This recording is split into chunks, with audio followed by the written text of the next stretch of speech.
Welcome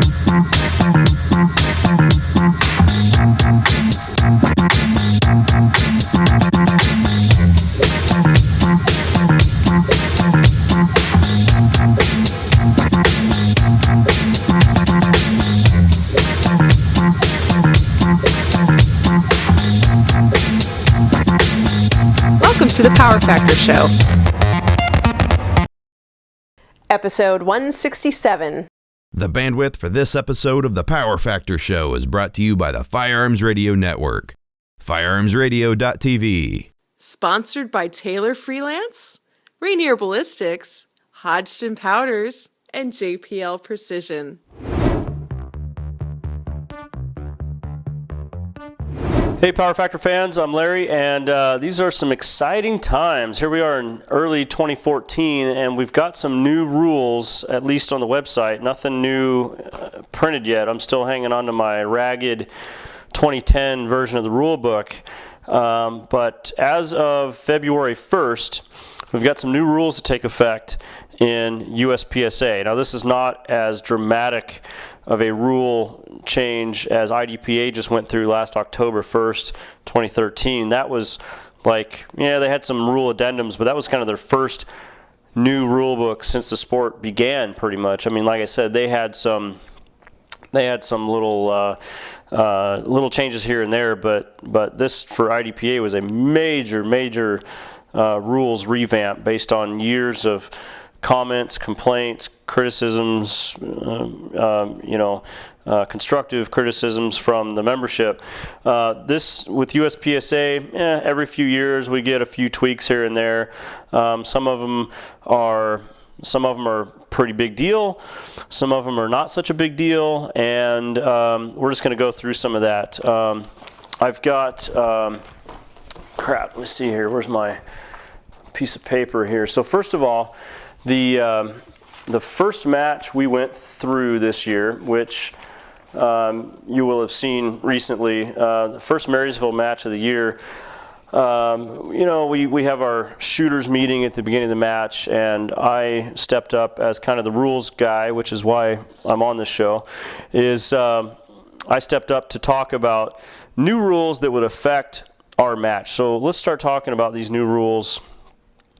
The first ones that I thought were the most important for that match, and then we're going to go through a few sections. We're going to break up. We'll talk about pretty much all the new rules in several segments on this show across several weeks, but we're going to start with the ones that really make a difference. So the first thing I thought was important was that Rule 4.3.1.6. That's the one where if a metal plate is shot and it fails to overturn, it's an automatic reshoot. Just right away, boom, stop the shooter. If you see the shooter hit a plate and it didn't fall down, you're supposed to stop him. We've talked about that several times on this show. Like, for example, our club has some plates that are hinged. The way they're constructed, they're kind of like this being the surface of the plate facing the shooter, this little L shape that attaches to the plate, and the hinge point being here. So the plate has to kind of go up and over the hinge point, which makes them very heavy. So when we're setting up the match, we try and pay attention to that, make sure they're not leaning forward, and even better, try to get them leaning back where the stands are leaning back a bit so they don't have to go up and over so bad. We get them closer to tipping. Another thing we do sometimes is to put a little rock or a little piece of brass or something to prop it up to kind of get it started. So, but traditionally you would have just a loose plate on a stand, and if you hit it on the edge, you can spin it and it can turn edgewise. And that's the reason for the rule, mainly, is because back in the day we would hit a plate, it would turn edgewise, and then you had a much smaller target and you couldn't shoot it. And by definition, plates are not calibratable. So if you see a shooter hit a plate and it doesn't go down, that's an automatic range equipment failure. Now, the new rule, that's the old rule. New rule is if a plate has been hit multiple times and falls or overturns before a range officer can stop the competitor, then it will be scored as a hit and no reshoot will be issued. So if you're the range officer, and you see a shooter hit a plate and immediately hit it again, like in the case of our hinged plates, or like in the case of a Texas Star, and you see a plate that's hit and it's reshot again so quickly that you can't stop the shooter, then now the rule is to just let it go. And now I think that was mainly to prevent so many reshoots. I mean, technically, if I shot a plate down,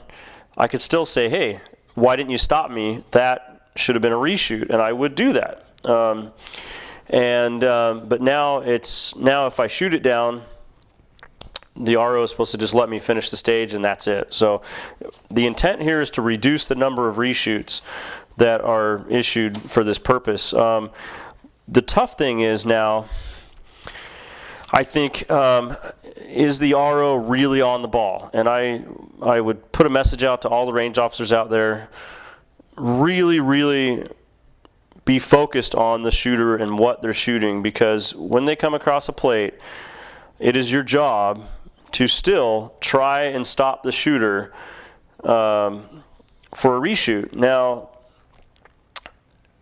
and do it the same for every shooter, because, I mean, you question, hopefully every RO is on the ball and they're sharp and they're focused and they're being fair and they're not trying to play favorites.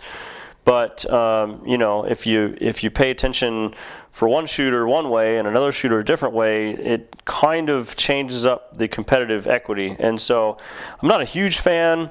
I see what they're trying to do. I'm not a huge fan of the way it's being executed.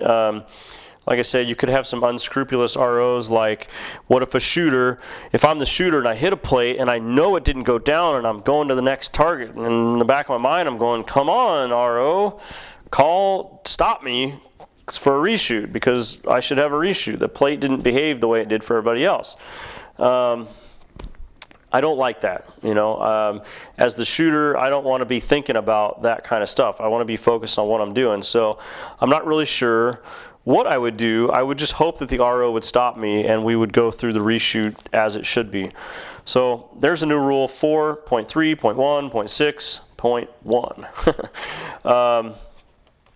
We also have a new rule under 913 and 914. Those two rules are prematurely patched targets or unrestored targets. So prematurely patched, which means while we're going through the scoring process, somebody taped it before it could be scored.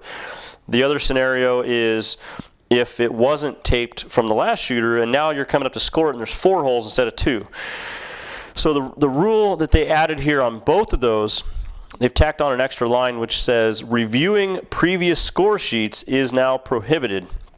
The targets must be scored as is based on what you see on the target. Score the target based on what you see. In the past, we would say, like this is the second shooter of the day, so there's only 4 hits on target, but they're all taped. So let's just see what Joe Bob did, and if he had an Alpha Charlie and there's a Delta on here, do we have a Charlie Delta? Do we have an Alpha Delta? Whatever, we can figure that out if we go see what the last guy did. That is now expressly prohibited by the rules. And I think the reason for that is that targets might be scored in different orders. If you get too deep into the shooting, you might think that it was Joe that just shot, but maybe it was Jane. So you're looking at the wrong sheet to figure out the last shooter, and so it can result in a bad call. So especially during a major match, we just try to make sure nothing bad like that happens. But we want to score those targets as shot, as we see them. So that is now explicitly in the rule book. The other thing I mentioned during our shooters meeting, the last thing I mentioned was there's been a change in the glossary, and facing down range is now defined as the opposite of uprange. What is uprange? Well, then you got to look at facing uprange, and that is squarely uprange. That's it's like your feet, your hips, your shoulders, your head. Basically, everything is straight uprange with the 180 like this. I'm perpendicular to the 180.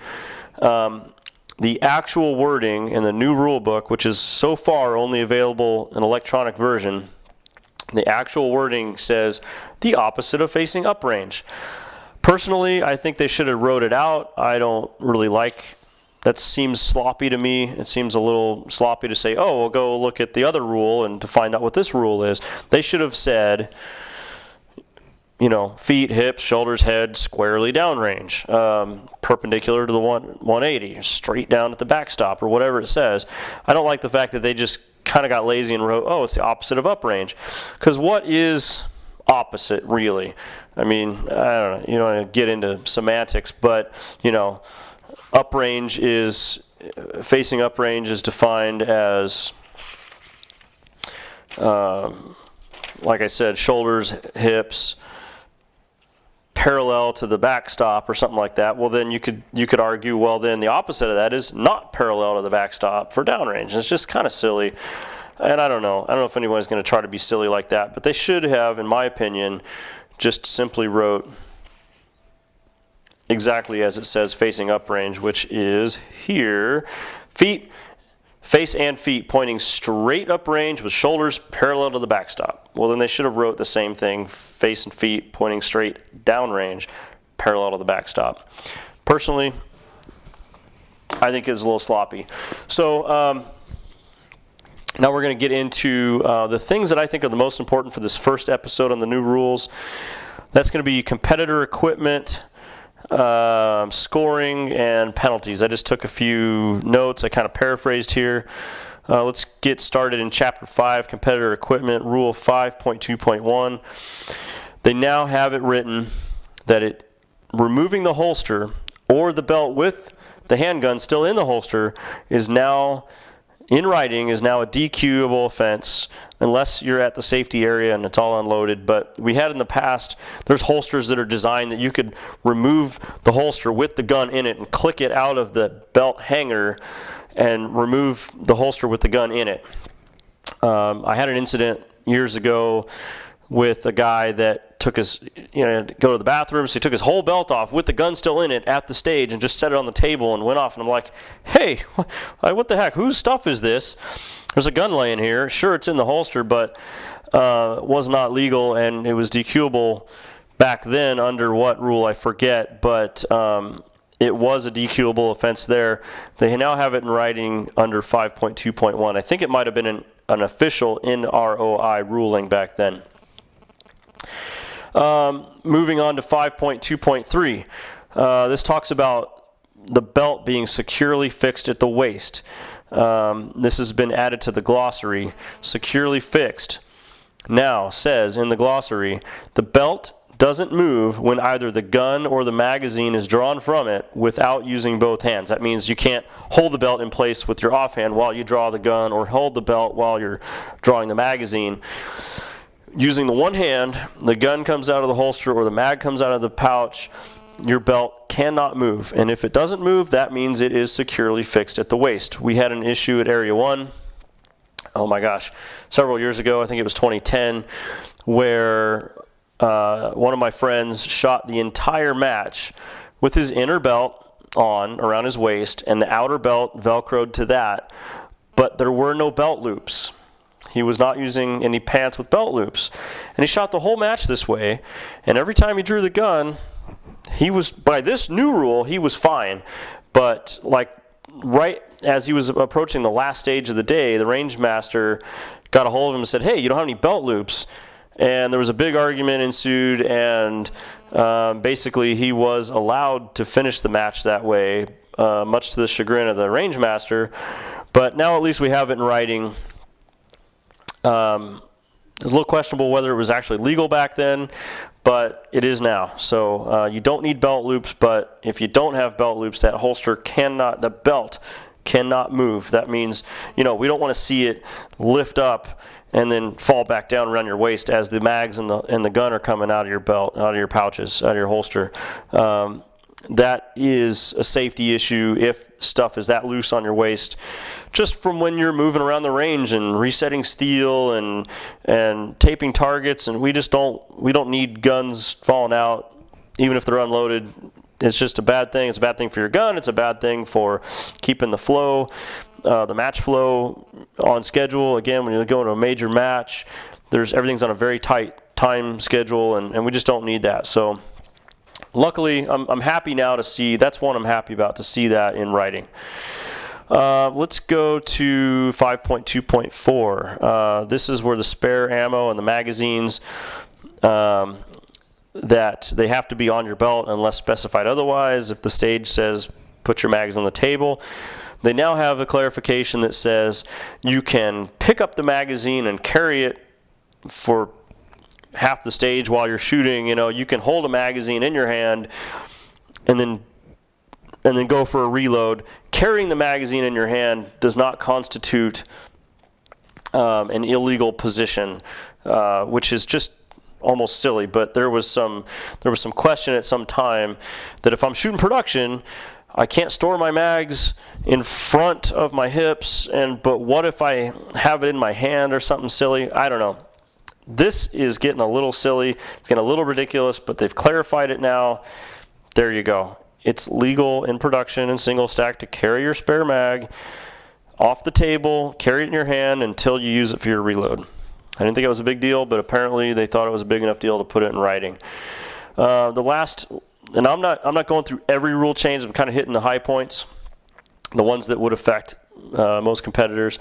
The last one here under Chapter 5 is 5.2.5. Measuring the distance from the belt to the handgun. The measurement is to be taken from the innermost surface of the belt, which is against your body, to the closest point of the grip of the handgun or reloading device. I didn't think that was a big deal. It's clearly illustrated in the appendix, but now they've got it. They've got a rule number now on top of having it in the appendix. Let's jump to scoring. 9.1.3 and 9.1.4. Well, we've already talked about that. Oh yeah, we talked about that already when I was talking.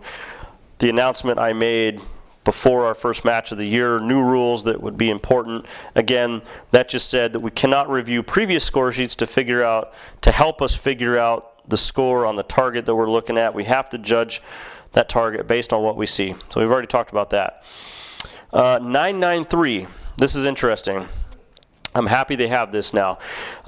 They've added some language to this one. 993 was already a rule that said moving targets will always incur failure to engage and miss penalties if they are not activated. So at any level match, you've got your if it doesn't say, if it just says shoot the targets as visible, and there's a swinger and it's cocked and ready to go, but it's visible, you could technically shoot that swinger and then activate it, and by this rule, you're okay. And still, that's how it is. Now, the modification to this rule also applies to a static target with a swinging no-shoot. So you hit a popper and then a no-shoot starts swinging in front of your static target. Same thing this was always in question. Well, what about a swinging no-shoot in front of a static target? Now they have this in writing where it says if you don't activate the no-shoot, you get failure to engage and miss penalties on that static target if you didn't activate the no-shoot. You could shoot the static target and then activate the swinging no-shoot and you'd be good to go. But if you didn't activate the swinging no-shoot, even though you hit the target, according to this rule, that's a missed target and fail to engage, which is another 10-point procedural penalty. So let me just make sure that, yes. However, so like I say, this added the swinging no-shoot versus the swinging target. So now in both cases, you have to activate the activator.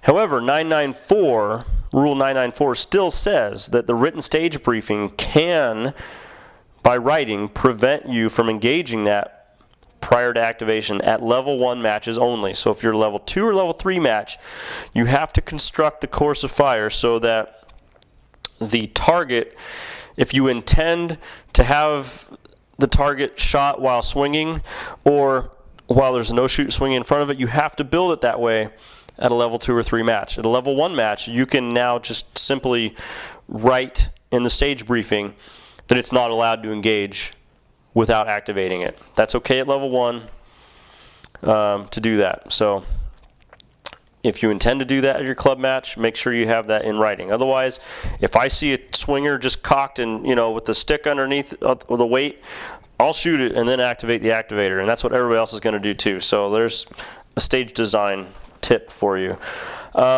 Moving on to Chapter 10. This is penalties. 10.2.1. It says, faulting a line or gaining support from an object outside of the fault lines, like if there's a table halfway in, halfway out of the fault lines, if you put your hand on it to lean on it, to lean out to take a shot, you're gaining support outside the fault lines. That is one procedural for each occurrence. If there's a significant advantage, there's a procedural per shot fired. Now these are the old rules. This is how it's always been, and it's still that way. Now we're going to add one more thing to that. And I've got this in quotes. This is exactly how it reads now. Shots fired after completely, which means both feet are out of bounds and touching the ground. You're completely leaving a shooting area, will be penalized 1 penalty per shot fired until the competitor establishes presence in a new shooting area by placing at least 1 foot on the ground inside the shooting area. So now we've got a scenario where, if you accidentally fault the line with 1 foot, it's the way it's always has been. You get 1 procedural for doing that, or 1 procedural per shot if it's a significant advantage. Now, if I fault the line with both feet, we don't look at significant advantage. You're out of bounds with both feet. You're automatically getting 1 procedural per shot fired. And the final rule I want to go over in this segment is 10.5.14, and that says a dropped handgun must always be retrieved by a range officer who will ensure it's unloaded and properly secured in the competitor's holster or suitable container, range bag, pistol pouch. Now, the new part of this is the range officer may, at his discretion, clear and secure the gun himself or return it to the competitor who will clear and secure it under the supervision of the range officer. I like this. I like this a lot.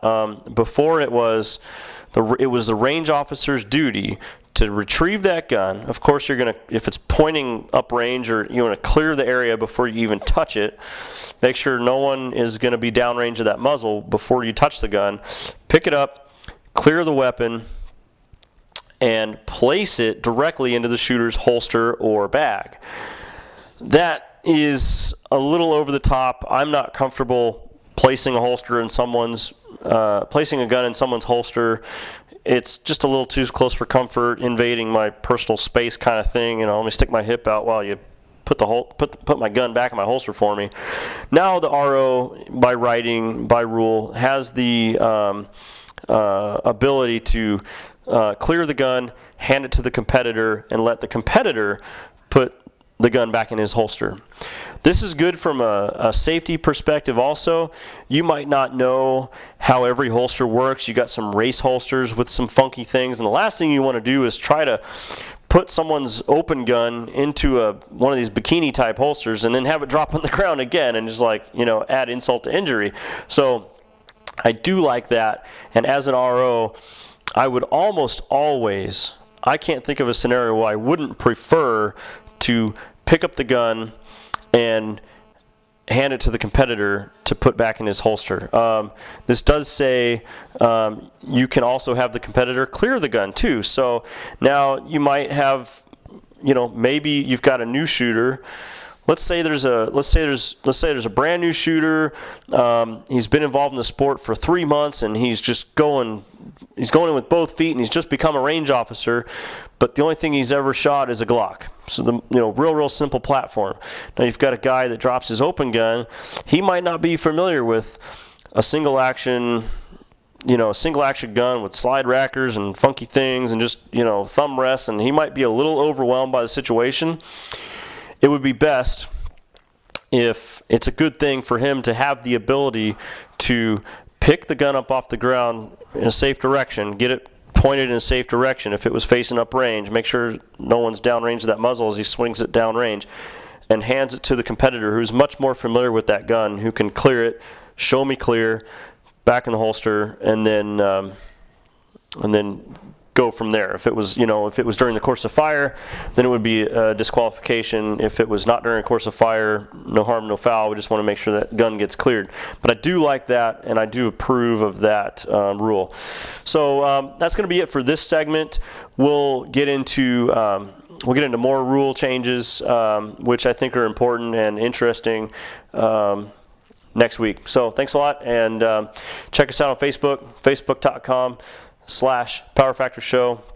See our website, powerfactorshow.com, and we're now part of the Firearms Radio Network, so check them out. There's a lot of other shows out there, and if you have any questions for us or any comments about these episodes, send us email to powerfactorshow@gmail.com. Thanks a lot. See you next week.